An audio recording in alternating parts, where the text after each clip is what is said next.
자, 일단 일러스트레이터를 키면 뭐 다른 거는 뭐 그렇게 중요한 건 없고, 여기 이제 처음에 시작을 할 때 A4 뭐 포스트카드 뭐 이렇게 각각 밑에 또 사이즈도 이렇게 나오죠.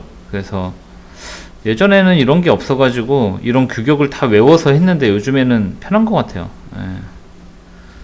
자, 일단은 A4로 해서 클릭하고 이렇게 더블 클릭하거나 더블 클릭해서 이렇게 한번 열어보고, 요거 처음에 뜨는 요 화면은 그냥 닫으시면 됩니다. 자, 일러스트레이터가 이제 이렇게 있는데 저는 여기를 이렇게 두 줄로 보이게 할게요. 이게 편해서. 예. 자, 포토샵도 제가 한번 그냥 아무 사이즈나 해가지고 이렇게 열어볼게요. 자, 저는 이제 이거를 인터페이스 설정을 이렇게 해서 그러는데, 원래는 여기 상단에 이렇게 붙어서 아마 여러분들이 보일 겁니다. 보면은 되게 유사한 느낌이 많이 드는. 예. 자, 근데 이제 포토샵과 일러스트레이터의 가장 큰 차이는, 일러스트레이터는 이제 벡터 방식. 벡터 방식은 뭐 저도 이렇게 뭐 뭔가 이렇게 과학적으로 설명은 못하지만, 예를 들어서 이렇게 선이 있잖아요. 이렇게 닫힌 선을 만들면은 이 선 안을 이렇게 색을 채워줘요. 근데 이 방식이 우리가 여기에서 봤을 때, 포토샵에서 봤을 때 그 펜툴로 했던 방식하고 유사하잖아요. 이런 식으로 예를 들어서 이렇게 동그라미를 이렇게 만들면 이 안에 색을 채울 수가 있었죠.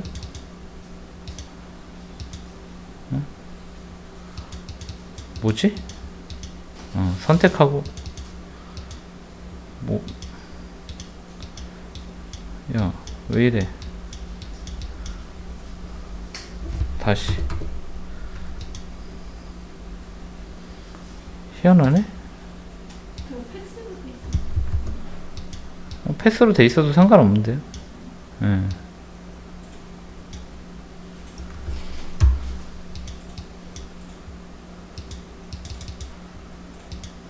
백그라운드에 그래서 그런가?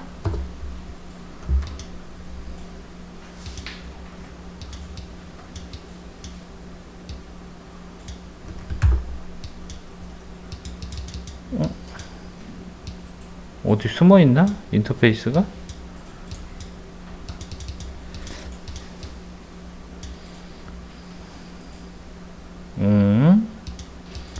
아, 맞아요. 패스라서 그래요. 맞아요. 패스라서 그래요.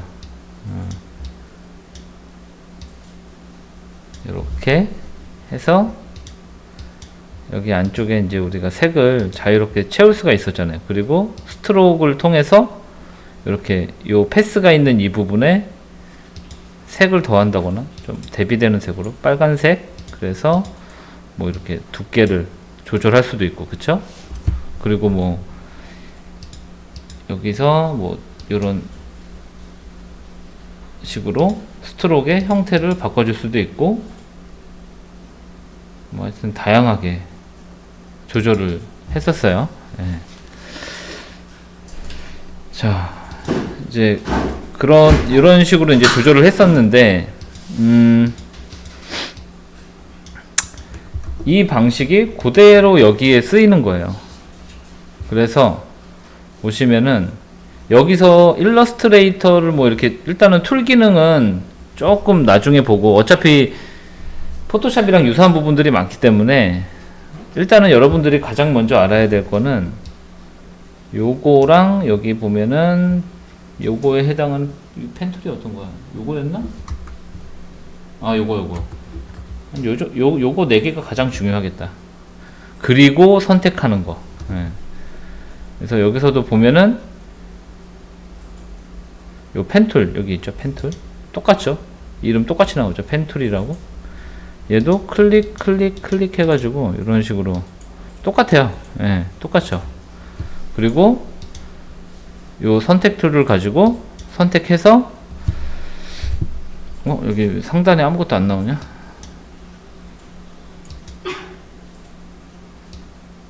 잠깐만요.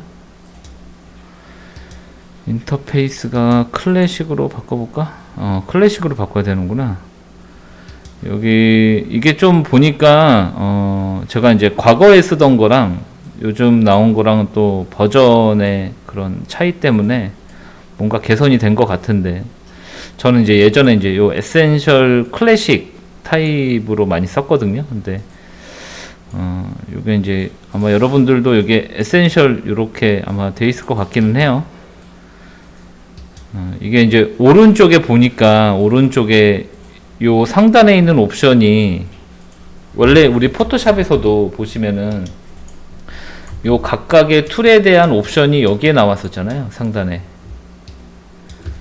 원래는 일러스트레이터도 똑같았는데 얘는 이제 좀 오른쪽으로도 이렇게 또 빼놨네요. 예.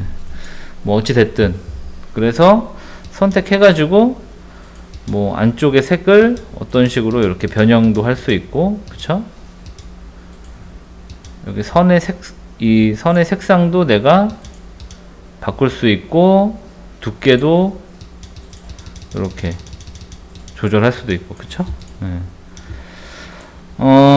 기본적인 컨트롤 방법, 요거 뭐라고 해야 되지? 기본적인 방법은 똑같아요. 컨트롤 플러스 마이너스, 그쵸? 컨트롤 플러스 마이너스로 확대 축소할 수 있고요. 근데 이제 이 일러스트레이터는 사실 형태를 이렇게 만들어서 요런 것들은 이제 도형 내지는 오브젝트라고 보통 명칭을 하는데, 요런 오브젝트를 만들어 가지고 작업을 하기 때문에 여기 줌 있잖아요. 요 단축키가 Z거든요. 그래서 Z를 많이 활용하기도 합니다. 이게 좀 더 빠르게, 그러니까 컨트롤 플러스 마이너스는 마우스에서 손을 한번 떼야 되잖아요. 그쵸? 근데 이 줌 단축키를 쓰면은 Z를 누르고 클릭한 상태에서, 이거 계속 클릭해서 그래. 이렇게 바깥쪽으로, 보통은 이제 아래쪽, 이렇게 대각선 방향으로 하시면 돼요. 이렇게 X자 방향. 뭐 이쪽이든 상관은 없어요. 그래서 이렇게 클릭한 상태에서, 왼 클릭한 상태에서 드래그 하면은 확대 축소가 되고요. 똑같이 스페이스바를 누른 상태에서 이렇게 핸드 모양 나오죠? 그래서 이렇게 캔버스 움직일 수 있고요. 그쵸? 그리고 이 핸드 툴을 더블 클릭하면은 이렇게 화면 전체에, 화면 안에 이렇게 보여주는 뭐 이런 것들은 포토샵하고 똑같아죠. 포토샵도 풀스크린 모드일 때 똑같이 작동합니다. 이렇게, 그쵸? 스페이스바 눌러서 이렇게.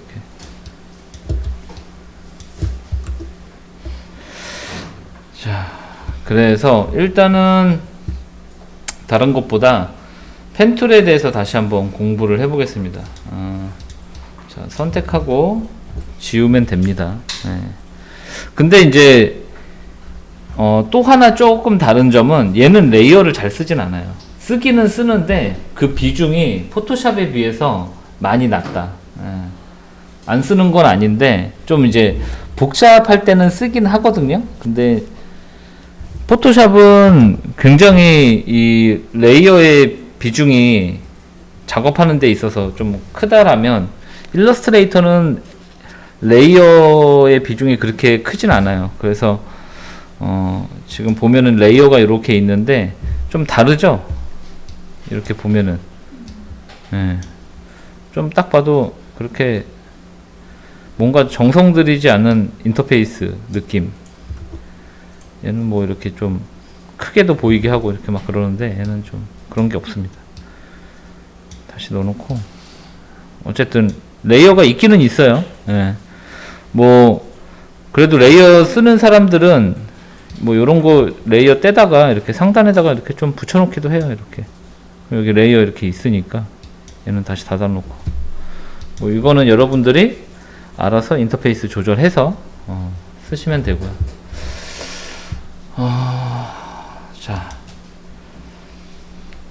여기서 이제 펜 툴을 가지고 선을 한번 그려볼 텐데, 자, 화면을 조금 확대를 할게요. 자, 이렇게 좀 확대를 해서, 자, P 누르면 펜 툴이죠. 예.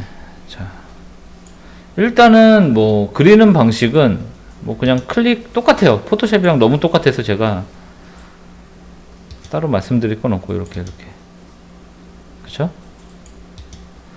이게 그려지는 방식이 보시면은 쉐입이랑 비슷해요. 쉐입. 그러니까 원래 포토샵에서는 기본 펜 툴을 쓰면은 기본 설정이 패스거든요. 원래는. 물론 이제 요거는 쉐입으로도 이렇게 바꿀 수 있지만 기본 설정이 쉐입하고 똑같다. 일러스트레이터에서는 그 안쪽에 색이 이렇게 채워지잖아요. 그쵸? 자동으로. 그리고 요 끝나는 지점에다가 이렇게 딱 닫아두면은 요런 식으로 형태가 완성이 되는 거죠. 오브젝트가 완성이 되는 겁니다. 자, 지우고 딜리트 키 눌러서 지운 다음에, 자, 직선은 어쨌든 그냥 툭툭툭툭 찍으면은 그냥 직선 긋는 거는 뭐 어렵진 않아요. 그쵸? 예. 자, 그 다음에 곡선은 자, 클릭하고 제가 이제 여기에다가 클릭 드래그를 요렇게 해볼게요. 요렇게. 자, 그럼 요런 식으로 곡선이 만들어지죠. 제가 그 포토샵에서는 뭐 이렇게 막 펜툴에 대해서 자세하게 설명은 안 했는데 여기서는 조금 자세하게 해볼게요. 자, 클릭하고 드래그를 했어요. 그쵸? 그리고 나서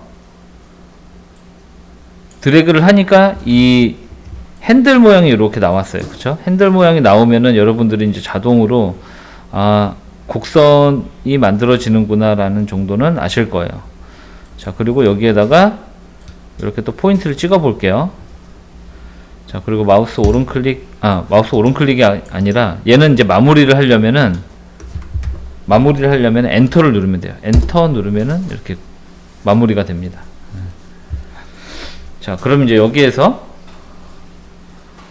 여기 보시면은 요게 전체 선택 툴이고 요게 부분 선택 툴이라고 보시면 돼요. 전체 선택, 부분 선택. 뭐 용어는 뭐 요거는 이제 셀렉션 툴 이렇게 돼 있고, 얘는 다이렉션 맞죠? 다이렉트 셀렉션 툴 이렇게 돼 있는데,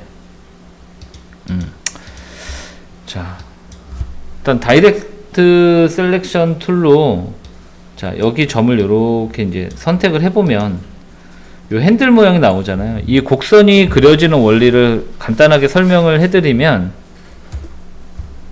이게 이렇게 바뀌네. 여기가 핸들이 아까 이렇게 있었죠. 이렇게 좀 이쁘게 긋고 싶은데. 자, 이 핸들이 그려지는 원리가 여기 동그라미 이렇게 있고, 핸들이 그려지는 원리가 아니라 이 곡선이 그려지는 원리가 여기 요렇게 이제 원래 우리가 직선을 긋는다라고 생각하면은 여기서 여기를 찍으면 이렇게 직선이 나올 거 아니에요. 근데 얘를 뭐 실 같은 거라고 한번 생각을 해보세요. 실이나 끈 정도. 그러면은 이 선에 중심이 있을 거 아니에요. 그쵸? 이 중심을 여기 핸들 끝에 있는 요 동그라미가 요렇게 당기는 거예요. 요쪽 방향으로. 그래서 이게 곡선이 요렇게 되는 거예요. 고무줄이라고 생각하죠. 고무줄이라고 생각해서 얘가 이렇게 늘어나는 겁니다. 이렇게 얘를 당기면. 그럼 이쪽 얘 곡선도 생각을 해보면은 원래는 여기서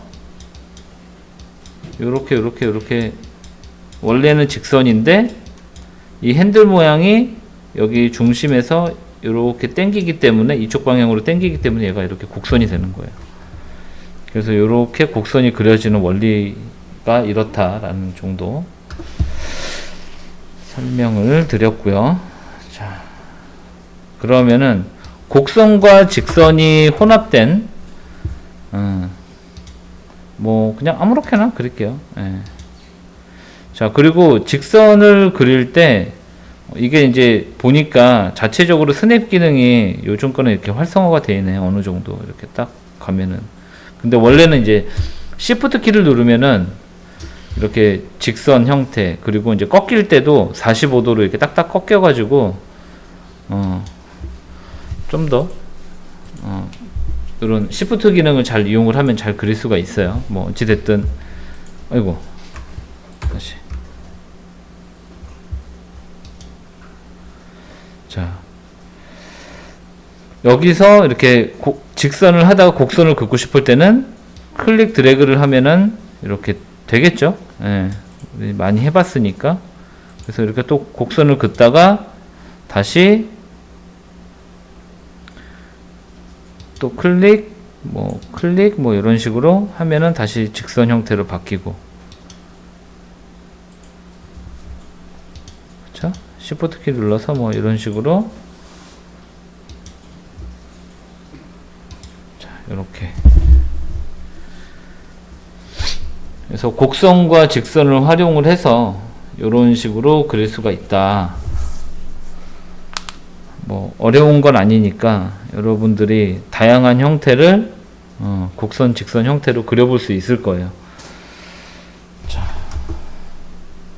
포토샵에서 우리가 잠깐 보면은 포토샵에서도 요 패스 셀렉션 툴과 다이렉션 셀렉션 툴 약간 용어는 비슷하면서도 약간 다르죠. 예. 그래서 뭐 이 전체를 움직인다거나, 그리고 뭐 이렇게 요 부분 선택 툴이라고 제가 그때 얘기했던 것 같은데, 부분 선택 툴로 이렇게 요 앵커 포인트를 따로따로 선택을 해가지고 이렇게 핸들을 조절할 수가 있었어요. 그쵸? 핸들을 조절해서 선의 형태를 바꿨었던 거죠. 이렇게. 얘도 똑같습니다. 얘도 똑같아요. 부분 선택 툴로 선택해서 선의 이 점의 위치를, 그러니까 이 점을 앵커 포인트라고 그래요. 앵커 포인트의 위치를 내가 이렇게 바꿀 수가 있어요. 이런 식으로.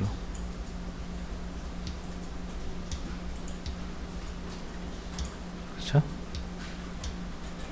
자, 그리고 그때 우리가 했을 때랑 또 뭐가 있냐면은, 여기 펜 툴을 길게 누르면은 이렇게 네 가지의 펜의 형태가 또 나오거든요. 근데 이제 그 중에서 중요한 게 요 앵커 포인트 툴. 자, 여기 포토샵에서도 펜 툴을 길게 누르면은 컨버트 포인트 툴, 이렇게 모양은 똑같아요. 그쵸? 모양은 똑같아요. 그래서 얘 어떻게 썼었어요? 여기를 그냥 이렇게 클릭하면 직선으로 바뀝니다. 그쵸? 직선 형태로 바뀌어요. 그리고 다시 클릭하고 드래그를 하면은 이렇게 곡선으로 바뀌죠. 예. 여기도 클릭 드래그 하면은 이렇게 곡선으로 다시 바꿔줍니다. 그쵸? 자, 일러스트레이터로 와서 얘도 똑같아요. 곡선 있는 부분을 클릭하면은 이렇게 직선 형태로 바꿔요. 근데 지금 보면은 여기는 직선이고 여기는 곡선이죠. 이게 왜 그러냐면은 이쪽 선은 이 핸들의 영향을 받기 때문에 그런 거예요. 이쪽은 핸들이 없죠.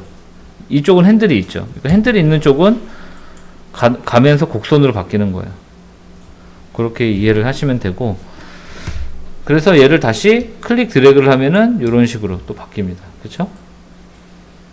얘도 이런 부분도 클릭 드래그를 하면은 이렇게 바뀌어요. 그쵸? 자, 그리고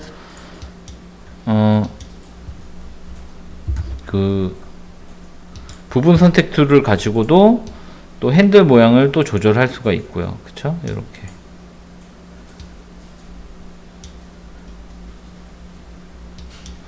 자, 근데 이제 여기서는 좀 포토샵에 없는 기능은 아닌데 이런 기능이 하나 있어요. 이렇게 부분 선택 툴로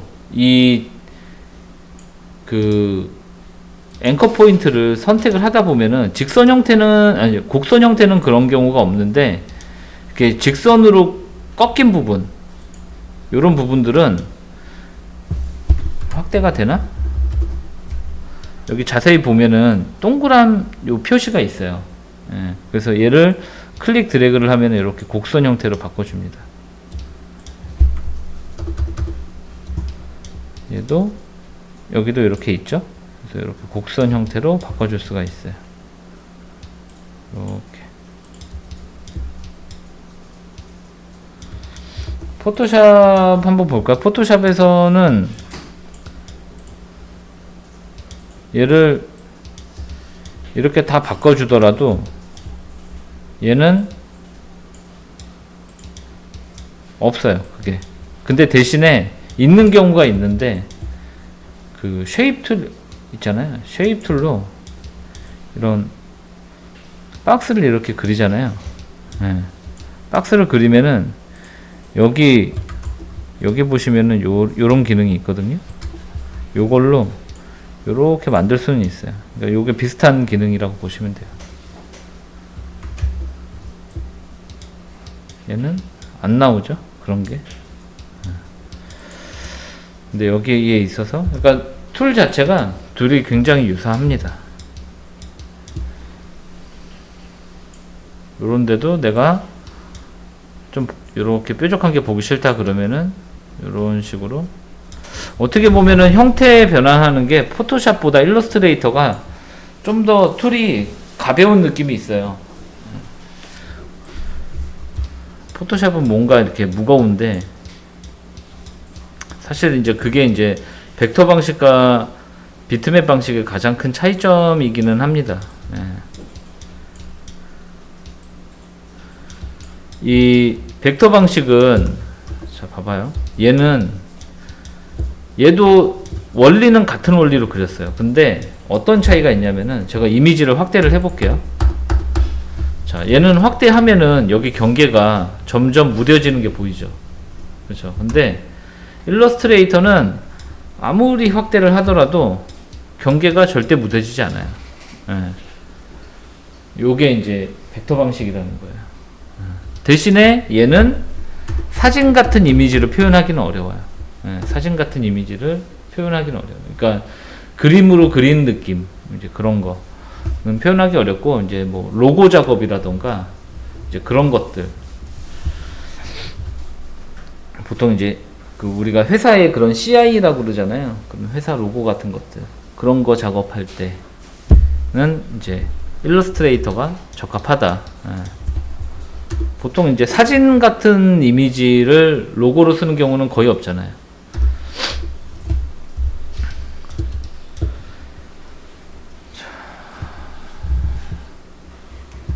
일단은 제가 여기서